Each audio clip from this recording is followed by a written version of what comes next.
John Jebaraj தன்னுடைய சபையை விட்டு வெளியேறிய பிறகு 1 மணி நேரம் வீடியோ போட்டிருந்தாரு. அதில் அவர் எவ்வளோ பாதிக்கப்பட்டார், யார் யாரால் மிரட்டப்பட்டார் அப்படின்றதுல அவர் விவரமாக சொல்லியிருந்தார். அவருடைய சபையை அடித்து நொறுக்கி அவருடைய பணத்தை கேட்டு மிரட்டி அவரை அசிங்கப்படுத்தி அவமானப்படுத்தி விரட்டி விட்டதாக அவர் சொல்லியிருக்காரு. இப்போ அவருடைய மனைவி கிட்ட ஒரு பார்ட்டு அவர் சொல்லியிருக்காரு. இதில் ரீமா, உனக்கு எனக்கு தான் எங்கே தவறு நடந்ததுன்னு தெரியும், அதை நம்ம 2 பேரும் பேசி தீர்த்துக்கலாம் அப்படின்னு சொல்றாரு. அந்த பகுதியை நம்ம பார்ப்போம் வாங்க. 40 லட்சம் நீ கொடுக்கலன்னா உன்னை வந்து நாங்கள் இந்த வீடியோவை யூடியூப்ல போட்டுறோம். அப்போ நான் சொன்னேன், நீங்கள் போடுங்கடா, பிரச்சனை இல்லை, பார்த்துக்கலாம். நான் எதற்காக அமைதியாக இருந்தேன்னா, அந்த சம்பவம் நடக்கும்போது என் மனைவி அங்கேருந்து எல்லாத்துக்கும் தலையாட்டிட்டு இருந்தா. இந்த ஆடியோ அவளும் கேட்பான்னு எனக்கு தெரியும்.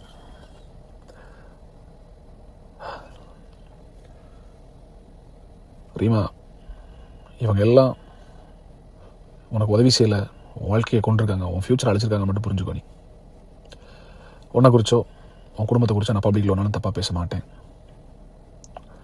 அதற்குரிய வரையறையை நீங்கள் தான் பாதுகாத்துக்கணும். அந்த லிமிட்டை நீங்கள் தான் காப்பாற்றிக்கிடணும். நீங்களும் ஒரு லிமிட்டை தாண்டி போனீங்கன்னா நானும் சில விஷயத்தை பேச வேண்டிய வரும். அது வரக்கூடாதுன்னு நான் ஜெபிக்கிறேன்.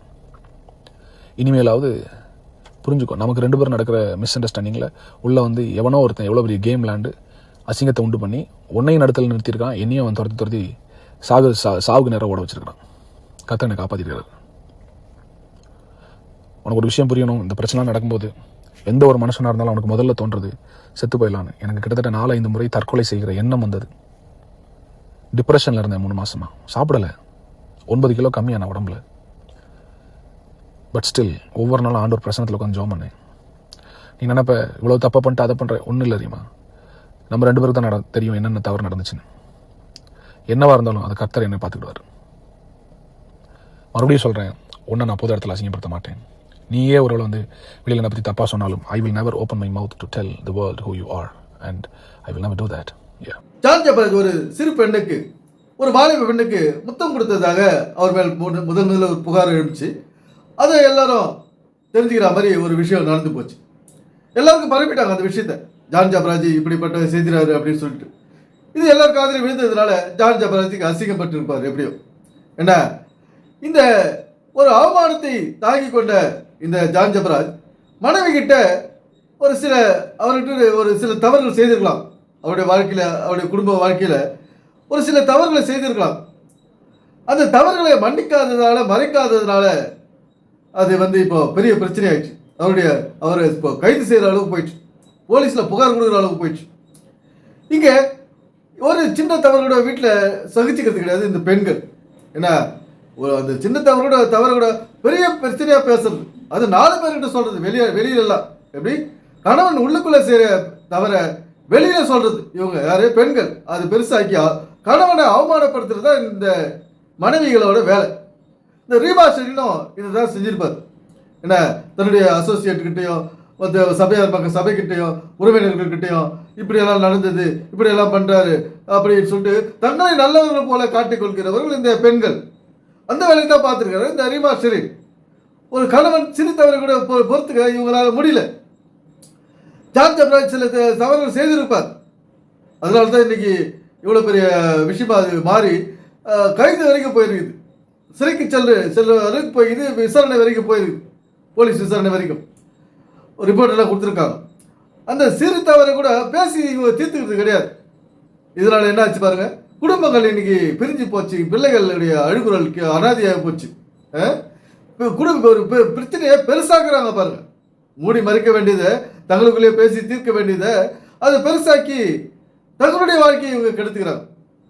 இது போல தான் இன்றைய பெண்கள் வீட்டுக்குள்ளே இந்த வேலையை தான் ரொம்ப தீவிரமாக செய்கிறாங்க. எப்படி ரொம்ப தீவிரமாக இந்த வேலைகளை ரொம்ப செய்கிறாங்க. ஒரு தவறே இல்லாத விஷயத்தை கூட பெரிய பூதாகரமாக அவங்க கலப்பி நான் தான் நல்லவர், அவர்கிட்ட என்னுடைய கணவர் கெட்டவர் அப்படின்னு சித்தரிக்கிறது இந்த பெண்கள். அதில் முதலிடத்தில் இருக்காங்க. ஆண்கள் கூட அவங்க அட்ஜஸ்ட் பண்ணி போயிடுவாங்க, பொறுமையாக இருப்பாங்க. இந்த பெண்கள் அப்படி இல்லை. 4 பேர்கிட்ட சொல்கிறதுல கில்லாடி. என்ன நைஸா 4 பேர்கிட்ட சொல்கிறதுல கில்லாடி. இப்போ அந்த 4 பேர்கிட்ட சொல்லி என்னாச்சு, அவர்களுடைய ரீமா ஷெரீனுடைய வாழ்க்கை தான் இன்னைக்கு கேள்விக்குறியாச்சு. அசிங்கப்பட்டு போச்சு, அவமானப்பட்டு போச்சு. மீண்டும் இந்த குடும்பம் சேருமான்றது ஒரு கேள்விக்குறி தான். இவ்வளோ விஷயம் வாழ்க்கையில் நடந்து போயுது. மீண்டும் ஜான் ஜபராஜ் ரீமா ஷெரீனும் அந்த குழந்தையோடு சேர்ந்து வாழ்வார்களா என்று தான் இன்னைக்கு கேள்விக்குறியா இருக்கு. அது அவர்கள் தான் முடிவெடுக்கும். ஒன்றும் காலம் ஒன்றும் தாழ்ந்து போல அவர்கள் ஜார்ஜ் எப்ராஹிம் ரீமாஸ்டரிடம் அவர்கள் பேசி முடிவெடுத்து ஒரு நல்ல முடிவோடு குடும்பமாக சேர்ந்து வாழ்ந்தால் எல்லாருக்கும் சந்தோஷம்தான். இந்த மாதிரி ஒரு சின்ன பிரச்சனை கூட இன்னைக்கு பெருசாக்கி அசிங்கப்படுறது, அவமானப்படுறது, எதுக்கு இதெல்லாம்? ஆனால் இந்த கிறிஸ்து போகிற போக்கு சரி கிடையாது, சுத்தமாக சரி கிடையாது. அது யாராக இருந்தாலும், ஜார்ஜ் எப்ராஹிம் இருந்தாலும், மோகன்சில் ஆசரஸ் இருந்தாலும், கர்த்தருக்கு பிடிக்காத ஒரு வழியில தான் இன்றைக்கு கிறிஸ்தவம் போய் நிற்குது. பைபிள் சொல்லாத வழியில தான் இன்றைக்கு கிறிஸ்தவம் போய் நிற்குது. இந்த பைபிள் வாழ்வியல் புத்தகம். குடும்பமாக சேர்ந்து வாழ வேண்டும் என்பது இங்கே இறை நோக்கம். அதற்காக உருவாக்கப்பட்டது இந்த குடும்பங்கள். அந்த குடும்பத்தை மையமாக வைத்து எழுதப்பட்டது தான் இந்த பைபிள். கோயிலை மையமாக வைத்து எழுதப்பட்டது அல்ல. இந்த மக்கள் இதெல்லாம் புரிஞ்சுக்கணும். இவ்வளோ பாடுகள், நிந்தைகள், அவமானங்கள், அசிங்கங்கள், வறுமைகள், வியாதிகள் இவ்வளோ நம்ம அனுபவிக்கிறோம். கஷ்டங்கள் எல்லாத்தையும் மக்கள் சிந்திக்கிறோம். ஏன் இதெல்லாம் வருது நமக்கு? அப்போ இந்த பைபிள் என்ன சொல்லுது? அது நம்ம சிந்திக்கணும். சிந்தித்து செயல்படுத்த இங்கே சிறப்பான வாழ்க்கை வாழ முடியும். எனவே சிந்திப்போம், செயல்படுவோம்.